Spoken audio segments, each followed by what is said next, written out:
Bonjour à tous et bienvenue dans Point Trash, votre émission qui ose aborder les points qui fâchent. Aujourd'hui, nous allons essayer de comprendre pourquoi de plus en plus de jeunes veulent devenir youtubeurs ou cherchent simplement à avoir une notoriété sur les réseaux sociaux. Et pour ça, nous avons aujourd'hui avec nous Fabrizio Ferrara. Bonjour Peggy. Salut Fabrizio, comment tu vas? Ça va super bien, merci de m'accueillir dans ces jolis locaux. Avec plaisir.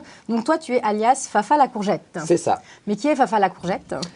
Fafa la courgette, c'est quelqu'un qui raconte sa vie, les anecdotes amoureuses, les anecdotes professionnelles aussi, parce que je travaille dans la restauration. Fafa la courgette, il fait rire, il essaye en tout cas de faire rire beaucoup de monde par rapport à des expressions, par rapport à des histoires. En fait, c'est la façon de raconter certaines histoires. De ta vie privée. Voilà. C'est des vraies histoires, mais c'est une façon de la raconter qui apparemment fait beaucoup rire les gens. Mais ça t'est venu comment cette idée? Tu t'es levé un jour et je me suis dit tiens, je vais mettre un filtre. Non, et puis je vais faire rire les gens. Alors figure-toi que je venais de me séparer et du coup un jour j'en ai eu ras le cul et j'ai pris mon téléphone. J'avais déjà Snap mais je l'utilisais pas du tout. J'ai pris mon téléphone et j'étais à moitié, voilà, j'avais un peu bu on va dire. Et du coup vu que le psy ça coûte trop cher, je me suis dit je vais raconter ça à qui veut bien l'entendre.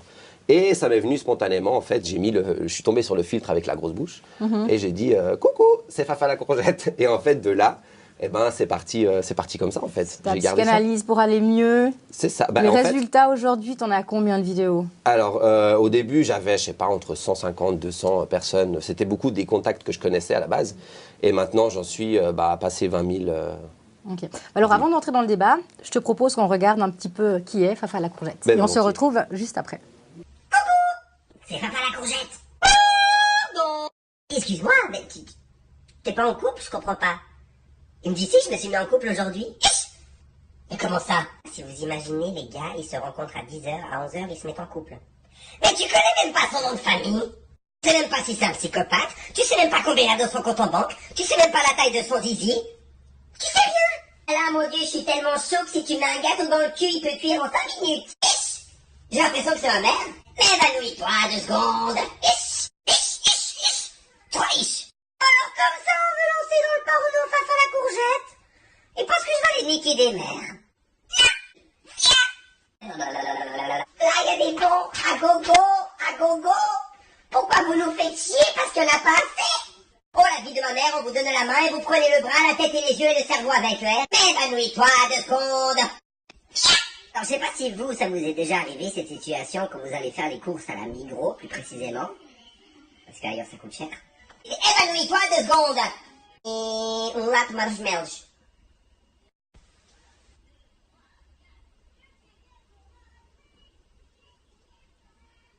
On laat marshmallows. Os marshmallows. Ah, de marshmallows. C'est on laat marshmallows. Marshmallows. Sur la photo, là, on laat marshmallows, je sais pas comment ça s'appelle, laat marshmallows. C'est une plaisanterie, j'espère. Mais t'es qui, toi? Tu fais quoi, là? Mais dans la vraie vie, tu n'oserais pas assumer ce que tu racontes dans tes vidéos sans ton filtre? Ça te pose un problème? Alors, figure-toi que ça m'a aidé à beaucoup me décoincer parce que j'étais assez réservé. C'est pas que j'avais de la peine à dire certaines choses directement comme je le fais via Snap, mais ça m'a permis de voir que au final il n'y avait rien de mal à dire les choses telles qu'elles étaient. Du coup maintenant j'ai beaucoup plus de facilité. Si je dois dire à quelqu'un écoute t'es un con, voilà, du coup je le dirais plus facilement maintenant parce que je le fais directement sur Snap et j'adore ça. Parce que le pire c'est que ces personnes-là à qui je m'adresse regardent mes stories, ne me bloque même pas, c'est ça le pire. Donc je pense qu'il y a un petit côté sadomasochiste là derrière, je sais pas. Ils aiment bien peut-être être insultés. Limite raciste, je trouve, sur certaines vidéos. Raciste dans quel sens? Admettons, marshmallow, ça te non, parle? Alors, écoute, c'est c'est la vidéo qui a fait le plus rire apparemment. Mais non, écoute, après c'est pas... Moi, je prends pas ça comme un côté raciste parce que de toute façon, de nos jours, ce qui est clair et net, c'est que maintenant, tu peux pas dire merde ou quoi sans te faire lyncher ou quoi. Sur les réseaux sociaux, maintenant c'est le tribunal, c'est le tribunal des réseaux sociaux en fait. Maintenant, on fait la loi sur les réseaux sociaux. Donc les gens l'interprètent comme ils veulent. Maintenant, moi j'ai toujours dit si ça ne plaît pas, ce qui est super, c'est que tu peux bloquer, supprimer. Très peu de gens le font, donc apparemment c'est que ça plaît. Alors après, est-ce qu'il y a de l'hypocrisie là derrière? Je ne sais pas. Ouais, est-ce que tu as conscience quand même que tu as beaucoup de jeunes, un Ouais. public très jeune qui te regarde, et pour eux, l'image de Fafa la courgette, ça ne te fait pas réfléchir que ça pourrait atteindre leur développement, peut-être? Alors, j'en suis pas forcément encore à cette réflexion. Maintenant, je sais qu'il y a de plus en plus de jeunes qui regardent mes stories, donc j'essaie un petit peu de modérer, mais en même temps, Fafa la courgette, c'est ça. Fafa la courgette, il n'a pas de filtre, mis à part le filtre de la bouche. On est d'accord. Mais il n'a pas de filtre, il dit les choses comme il les pense, donc je vois pas pourquoi je devrais me retenir de dire des choses. Enfin, les gens qui me rajoutent savent. Et ils savent, ils connaissent mon humour, ils savent qu'il faut tout prendre au 10e degré. Donc non, il y a très peu de gens qui ont été affectés par certains dires. Mais avant, tu étais chanteur. Ouais. Et maintenant, tu te reconvertis dans l'humour. Bah oui, parce que la connerie, ça paye plus. Est-ce que tu rapportes au moins quelque chose?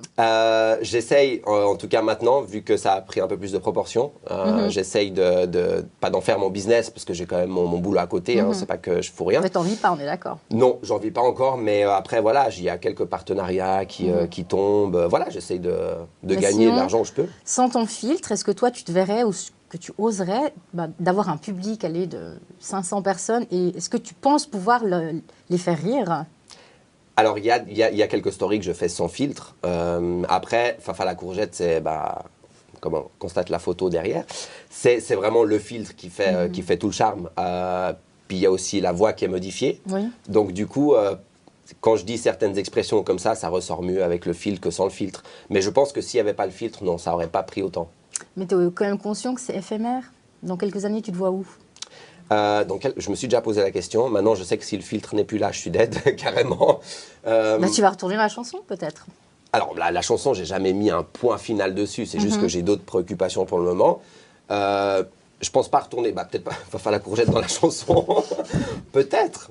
Mettons, on ne sait pas. Non? Il y a bien les Chipmunks qui l'ont fait. On est d'accord. Pourquoi je le ferais pas? Du coup, alors si ça marche plus dans quelques années? Je pense pas que ça va plus marcher. C'est éphémère, je vois ce que tu veux dire, mais après les réseaux sociaux, c'est en plein développement et ça va jamais cesser de se développer. Il y aura de toute façon une autre connerie à trouver. Ça, c'est clair et net. Et quand tu fais ça, en fait, tu cherches quoi exactement? À être connu?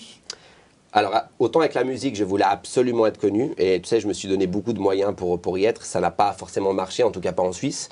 Maintenant, avec Fafa la courgette, c'est vraiment parti d'une connerie. Vraiment.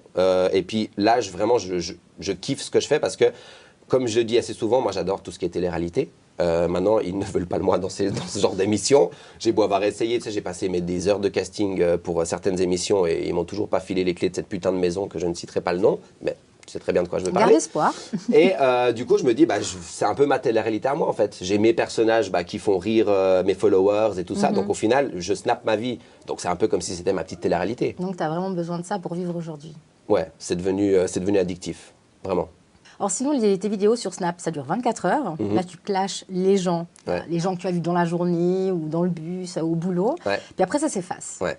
Donc, à quelque part, où est qu'est-ce que tu en retires de clasher les gens? Puis après, ça disparaît, tu n'as plus de preuves. Tu as fait du mal à certaines personnes et puis tu es content. Alors moi, comme je le répète, je ne suis pas quelqu'un de méchant vraiment à la base. Je ne sais pas. Vraiment, vraiment. Non, je te le dis, je ne suis pas quelqu'un de méchant maintenant. Je pars du principe que quand on me titille, moi je réponds en fait. Et ça, encore une fois, c'est quelque chose que je ne faisais pas avant. Là, je le fais. Sur Snap, j'ai pris un peu la confiance, on va dire. Voilà, clairement. Maintenant, je sais que je ne connais pas exactement tous les followers qui me regardent. Parce que voilà, combien de followers? Comme je t'ai dit, ça va entre 18 et 21 000 vues en ce moment. Donc, je ne vais pas m'amuser à regarder qui c'est qui a regardé mon truc. Mais encore une fois, moi, je le fais parce que non seulement je sais que les gens aiment bien regarder ça, faut dire ce qu'il est.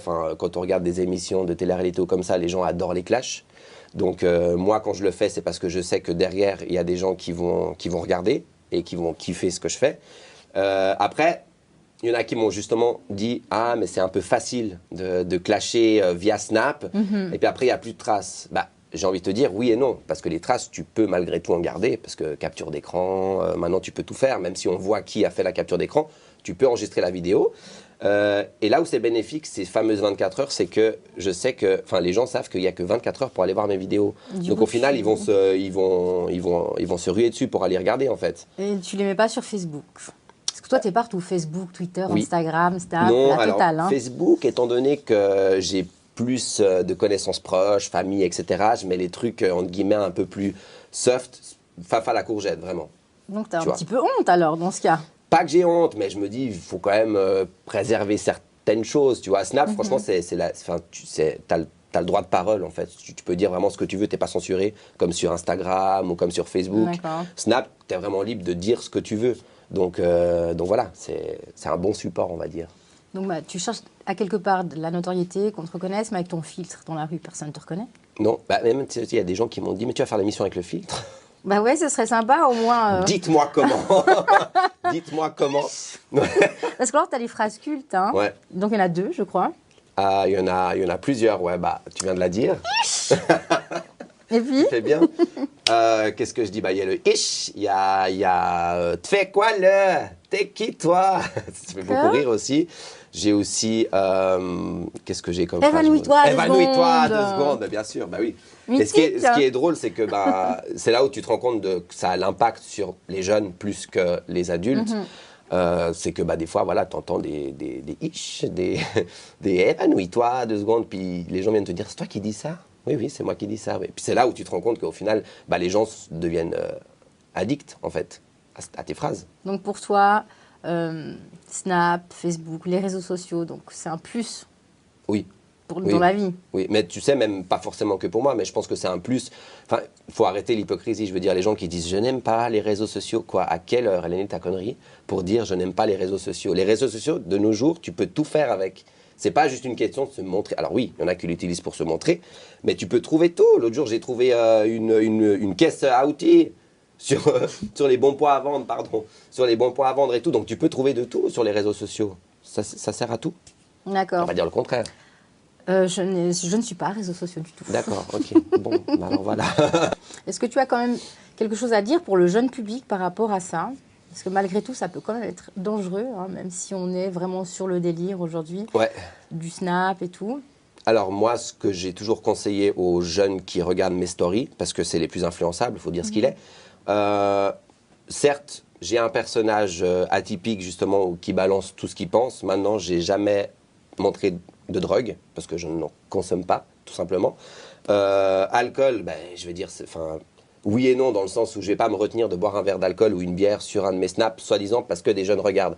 Je veux dire, et quand je parle de sexe aussi, c'est la même chose. Ils vont tous passer par là, de toute façon. Maintenant, moi, il y a des choses que je ne tolère pas, comme par exemple, je suis contre la drogue, parce que j'en ai pas besoin, parce que je suis déjà assez débile comme ça, parce que j'en ai pas besoin, donc du coup, je sais qu'il y a des personnages de télé-réalité qui sont beaucoup plus influents que moi, qui eux le montrent ouvertement. C'est là où j'ai envie de dire aux jeunes, faites attention, parce que c'est bien de vouloir ressembler à quelqu'un, mais créez-vous déjà votre propre personnage à vous, dans le sens où tout le monde est unique. Ça sert à rien de répéter, alors oui, que tu puisses répéter mes phrases, mes expressions, c'est une chose, mais le mode de vie, non. Ça, par rapport à ça, je fais assez attention quand même à pas, qu'ils puissent reproduire exactement les mêmes choses que moi. Même si, bon, au final, tu peux pas gérer la vie de tout le monde, mais voilà. Ok. En tout cas, Fabrizio, je te remercie beaucoup. Mais en tout cas, merci à toi de m'avoir donné ce libre choix de parole. Et je te souhaite en tout cas plein succès, même si c'est Fais-moi éphémère. juste un petit... Merci. Et à bientôt. À bientôt. Point Trash touche à sa fin. J'espère que vous avez passé un agréable moment et je vous donne rendez-vous tout bientôt pour un nouveau numéro. Salut!